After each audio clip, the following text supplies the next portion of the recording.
client comes to you and they want to get a better result, right? You say to them, well, anything is possible, right? Any change is possible because all you need is desire to change and willingness to give it what it takes. Remember this from the previous diagram, right? So at point B, we have desire to change. That's right here. That's what enables the person to do trial and error, right? And so keep going, keep going, keep going until you break through.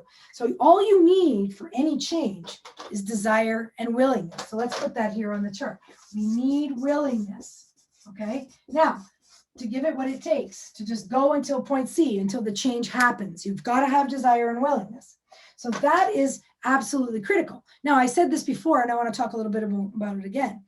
If a result has ever been achieved, if your result, the one your client asks you for, whatever it is, if anybody's ever done it before, you have a model. You just have to go find the model, extract the model, install it in your client, or if you're doing it for yourself, install it in yourself, and boom, you're off to the races. So if a result's ever been achieved before, then it's easy. You just got to get the model and get rid of what prevents you and plant the model.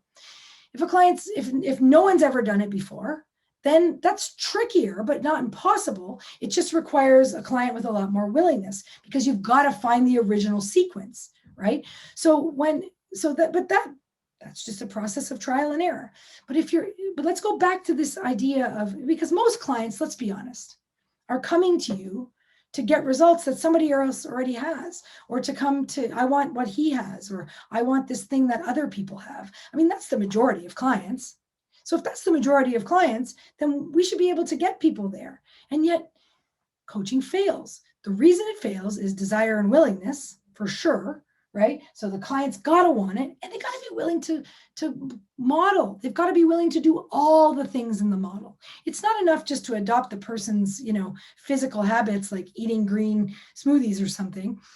They've got to adopt their beliefs. They've got to adopt their attitudes. They've got to adopt their values. They've got to get rid of the limiting decisions. They've got to match them completely, right? If you're trying to replicate success, which really is the colloquial definition of neurolinguistic programming, is the study of success and how to replicate it. Basically, how do we just continuously replicate this success model? And it's not so much the outcome you're trying to achieve, but rather the process by which you are achieving it. And you have to make sure that you get that model, and then that you are precisely affecting that model. Now, there's a difference between modeling someone and straight up copying them.